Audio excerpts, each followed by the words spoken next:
Good morning. I'm Chuck Jaffe, and I am delighted to be here, see so many friends and familiar faces, as well as some people who will become enamored as I am of this process. I think it's exciting for FHIR because HL7 gave birth to this only 8 years ago, and we'll be celebrating a rather young anniversary considering how important this has become on a global scale. Saturday evening, I came back from Korea where there was a Pan-Asian event. Virtually all of the countries participated, and the program was entitled Asia on Fire. From the very start, FHIR has been about community. It's been about collaboration. And for us, we're delighted to have shared in this collaboration with FHIR, who's brought their program to North America. And we think it'll be the first of many such. But we really owe a lot of success in this community to many of the people who started the process, like the Argonaut Project 4 years ago, that realized they needed to form a coalition of the willing EHR vendors and health systems that wanted to support both FHIR development and, more importantly, FHIR implementation.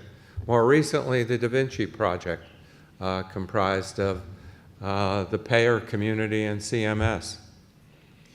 Along the way, there have been numerous agencies in the federal government in the US and elsewhere who brought their support to this important process. The VA Lighthouse Project was announced earlier this year that'll provide veterans with not only their health information, but information about all their benefits through a FHIR API gateway. And other federal agencies, one of which will be making an important announcement later this week. The private sector has brought their support, and we'll hear from them at this meeting. And I think for me, it was an exciting journey to hear Apple announce that they had embedded the Argonaut implementation guide for FHIR into their operating system, and it will be the centerpiece for their health kit and their patient-oriented apps. So without further ado, I welcome everyone, and I'd like to introduce my colleague, friend, and one of the leaders of the FHIR community, Ewout Kramer.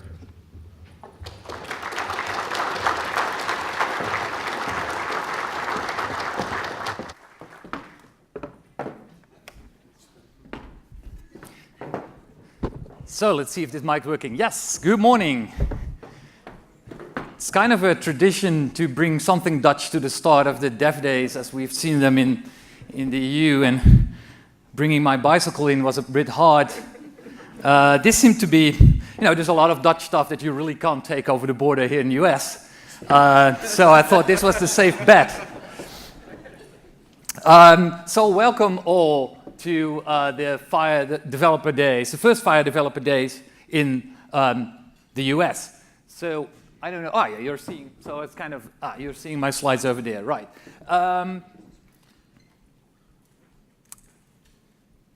It's really, Chuck already mentioned the word community, and this is really about community. Getting to FHIR Dev Days is becoming part of a community that has been working with the FHIR standard, the FHIR exchange standard as we know it, and bringing it to life. Because the FHIR standard in itself is a bunch of web pages, right?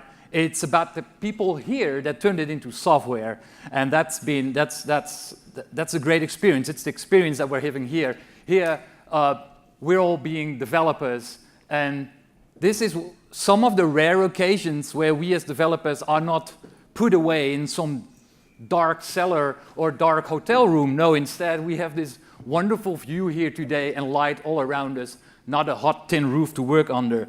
And that's part of what we want to show here.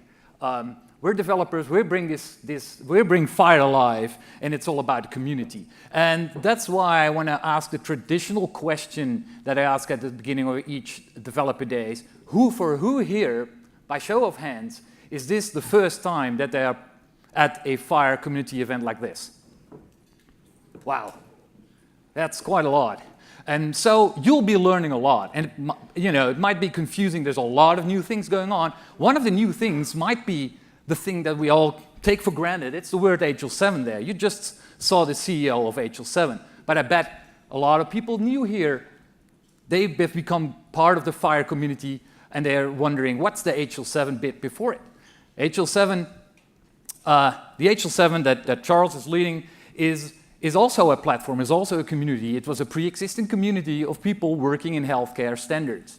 And HL7 was kind enough, very at the beginning of the FHIR movement, to support it, take us on. And so that's why we're now HL7 FHIR here, and as a big community. And look around you, all these people, a lot of the people around you are actually working every day to make the FHIR specification even better. Years ago, when we started working on the FHIR specification with Graham and Lloyd, Graham already said, a specification without people is nothing. And I think if you look at every important working spec, there is a vibrant community around it. And that's the most important thing for me for DevDays. So I want all you people here, new and joining us for the first time at DevDays, to feel welcome here at this community. And we're here, all these people in the yellow shirts, to help you out if you feel lost, if there are too many acronyms that you don't know about, if you don't know where to go, just find any of these shirts and you can cry on our shoulders. We're there to help. Feel welcome. So, the first FHIR DevDays was actually in 2014 in Amsterdam. That's also why I bring something from the Netherlands every time. We started doing it humbly in the office of FHIRly, of the company that I work for. And one of the great things is that they offer space to do the first 2 DevDays. And then we got way too big and we grew to 16. We had 260 participants, so that was when the community really, really took off. And you can see that now, 2017, we're at 380 people, and I'm, of course, thrilled that we're at that number, but we could have been even higher. You're the lucky ones here. There was a waiting list of 70 people who wanted also to be here today, but you made it here in this wonderful room, and that's what we're going to do. Now, when I was creating this picture, I was looking for the Boston flag. Now, I'm totally assuming you don't know all US flags belonging to the US cities. I didn't. So I found this flag as being the Boston flag, but it's actually not. This was a redesign because this is the actual Boston flag. Interesting. Blue with a lot of Latin and so on. And then I started Googling other flags of US cities. New York, LA. Hey, we're developers here. We're good at detecting patterns and making generalizations out of it. Let's go on. What happens? Houston, I think, Phoenix, Philadelphia, San Antonio. The list goes on and on. We do see a pattern here. All these flags, I didn't know, but I just wanted to tell you, all these, it seems to be an American tradition to put a solid colored background with with this seal on it. It's actually interesting to know that there is a group of people calling faciologists who study flags, and they have detected that this is an American tradition. I didn't know about it. I learned something while making these slides, and this is the first thing you've learned today at DevDays. Okay. So now for the serious stuff. Most of the time, I'm just doing the logistics, and I will do that again here too. I told you already, the crew and the team are well recognizable by these yellow shirts. They're up there as well, neatly aligned. And there is, well, you met the crew also at RegDesk. More or less, if you have questions about your registration and logistics, you go to registration desk. If you have any other questions about FHIR or related questions, or as I said, if you feel lost, or where do I need to go, everything is new, what's interesting for me, just ask any one of the yellow shirts and they will point you in the right direction. And since most of you here are new, let me take a little bit of time to go over a day at DevDays. So the opening is at 8:30, you made that. And normally, but not today, we start at 9 sharp with the first set of tutorials. Today is easy, but let me think. Friday, the morning after the social event, will be harder to be there at 9. So 9 o'clock start of the tutorials, and at 8:30 I'm already here presenting an update. So every morning I'll do a short update about what's happened and what's going to happen in the day before us. So the exception is today, because right after me we'll have a presentation by John Halemka. So each tutorial is 40 minutes, and now the most important part of the slides. After these 40 minutes we have 10 minutes to switch to a different place, wherever you want to go. There is a morning and an afternoon coffee break as well, planned, but there's drinks all through the day. So if you want to, if you want to run your software one more time and you miss coffee break, that was always happened to me, there is drinks all the time. Don't worry about that. They will generally be there in that to me, the right corner over there. Lunch is at 12:30. And that will be upstairs, so in the mezzanine floor, as we call it. The mezzanine floor over there is where all the Handson are. It's also where you have an even better view over the stuff behind me. The program is full, but we do have slots for birds of a feather. And you should try to watch out for them, because these are sometimes some of the most interesting parts about DevDays. These are spontaneous events that come up because someone asks, why is this stuff like that in the spec? We should change it. And we're like, okay, let's meet about that. Let's discuss. And many times this will result in a change in the FHIR specification. So these are very interesting discussions to follow. And if you have an idea for a Birds of a Feather session, just contact any of the staff or at registration desk, and we can maybe find a room for you. And we will announce it as well. So a day at DevDays is a lot of tutorials, but there's also the room upstairs where all the tables are. This is where you can put down your laptop and work with people that are interested in the same thing. So all these tables are organized around tracks. Mezzanine over there, up there. Once the day is over, we have some amusement for you as well. Tonight, amusement is hobby, which means continuing working. I'm being promised that we'll have really nice food today that will be up there again on the mezzanine level. And so we can continue hacking here until 8 o'clock. I know it's like afternoon, but yeah, after that you'll have to find your own spot to continue working if you want. And on Wednesday is the social event. So I will tell you way more about the social event tomorrow morning, but for now, Wednesday evening, you're booked. We have something for you, something to enjoy with all of us. And Thursday, well, it's a Tuesday. Thursday afternoon, we'll have the farewell drinks to wave each other goodbye. I mean, after 3 days, this will feel like home, and we're all our mates. So we'll have share farewell drinks, shed a tear, and say until next year. So how to know what's going on? So first, there is that paper booklet. You received the paper booklet when you got in here. And as you know, it's paper, it's always out of date. So you already have an A5 paper with some changes. And as you could expect, we already have changes on top of that. That will go on, it's a continuous process. It's like software. So the best thing you can do is go to that link over there, FHIRDevDays.com. You have found that link before because you registered there. And the Boston schedule is on it. We'll make sure that schedule is kept up to date, up to the second. So just keep an eye on that. Failing that, all the changes will be on these two big screens here next to me as well. And behind the reg desk, there are some very fancy backlit signs which have the latest written down with pen. It feels even more last minute than an updated website. stuff like pens, but it will carry the same changes. And so there are already 2 changes, not on your paper stuff, so you could check it out over there. Then the last bullet here, most frequently asked questions. I can't see all.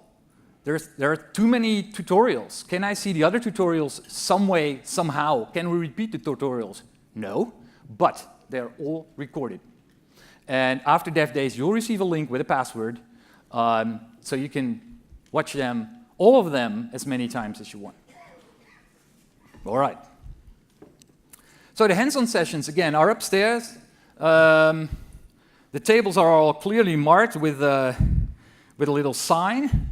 And many of the tutorial tracks have exercises that you can try out if you want to work with the materials at firdevdays.com/boston/exercises. And we make sure that the tutorial speakers will join you at those tables if you have any questions. Now, the single most important thing is not on the first slide. It's the Wi-Fi password. It's actually printed incorrectly in your paper there because it says the password is DevDays. Well, that's too modest. It's DevDays, exclamation mark. So if you're not online yet, DevDays, exclamation mark is what you need to get online. Then if you want to connect to FHIR servers, I've created a bit.ly link for you. It actually has way more than just a list of servers. So this is a list of servers of people present here. So to the server authors that bring FHIR servers, you can put your server address there. And to people working with FHIR clients, those are the addresses where the authors are walking around here somewhere. So please try out their servers and see if we can actually connect, because that's the whole point. But that link, that bit.ly link, also has other useful links, like a link to our Zulip chat. Who here, by show of hands again, is not familiar with the FHIR Zulip chat? Good. So this is all nice, but once you get back home, you start to feel lonely.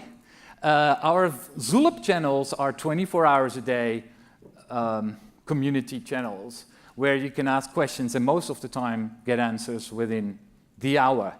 It's a bit of a fire hose, so if you're not working on FHIR and you think, oh, I'll just keep up a little bit up to date, no way. By the time I will be back home from this event, there'll be 1,000 messages from people asking questions and giving answers. It's really, really active, but it has all the wonderful information. So if you go to the bit.ly link, there's also a link to the Zulip chat.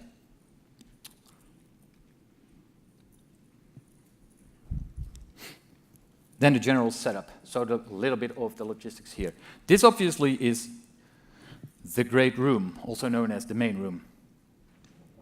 Also used for weddings. If you go to the website of this beautiful building, you see all kinds of nice things you can do with this place, from concerts to weddings. So if you still have plans, you might consider this. It's a good building.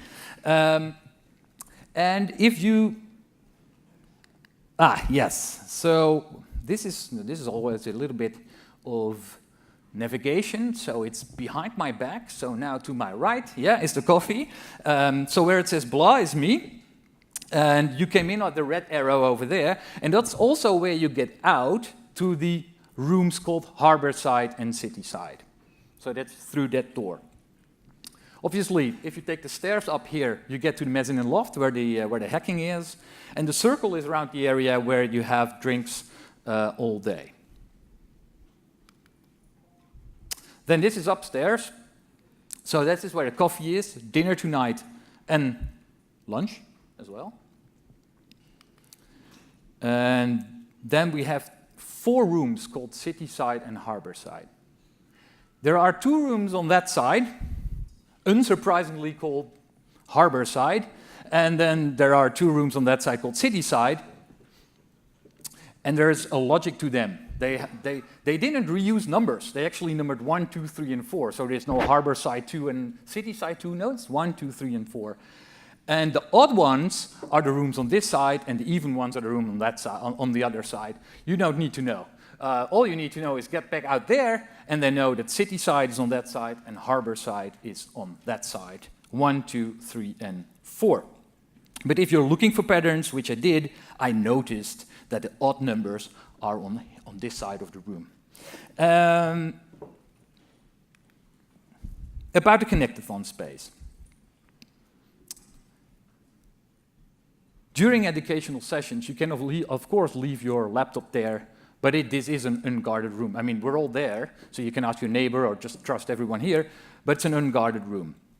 I would surely take your stuff at the end of the day. Well, that's, I don't think I will really need to say, but, and on Friday, if you need to move out and you have your trolley here or anything, we have storage space available so you can bring your trolley, though the slide says limited room available. Smoking is only allowed outside, which I suppose means 31 floors down on the street. I'm not sure, but that's a way to discourage smoking. And in case of FHIR for all the green signs, well, that's in Europe. Here it's the exit signs, I guess. Yeah. Highlights for today. So, what's the program looking like today? At 9 o'clock, but I'm actually finishing a little bit early, that's good. We have a talk from John Halemka about emerging innovations in healthcare. You all know John. I found a picture from him on the internet. Here's John. And this shows that John's been with innovation and technology for a long, long time. This is actually 10-year-old John winning the science fair in 4th grade with his home-built Van de Graaff generator back in 1972. So John's been, well, he said it himself, a technology nerd there for a long, long time. So I'm really looking forward to what he's going to tell us about emerging innovations in healthcare. And afterwards, there's always something weird going on at DevDays. From 3 to 7, so 1,500 to 1,900 hours in Euro speak, that's 3 p.m. to 7 p.m. here. Photo booth with drinks, so you can make kind of weird pictures to show that you are really here and make fun of yourself. If you want, you can ask me for these and put these on the pictures as well. They're size 44. And there are drinks available as well. Finally, all of this here wouldn't be possible without our sponsors, especially our host sponsor, InterSystems, who made sure that we could use this beautiful venue where we are here at. So thanks to them and our gold and silver sponsors, Allscripts, Avrant, PCHA, and Cerner. If you want to, and we'd really like you to, Twitter or say anything about DevDays, please use these Twitter tags. And of course, you can follow us for the last details on these ones. So that's enough logistical details for now, I think. So we can just sit back, relax, and enjoy what John is going to tell us. Welcome to John.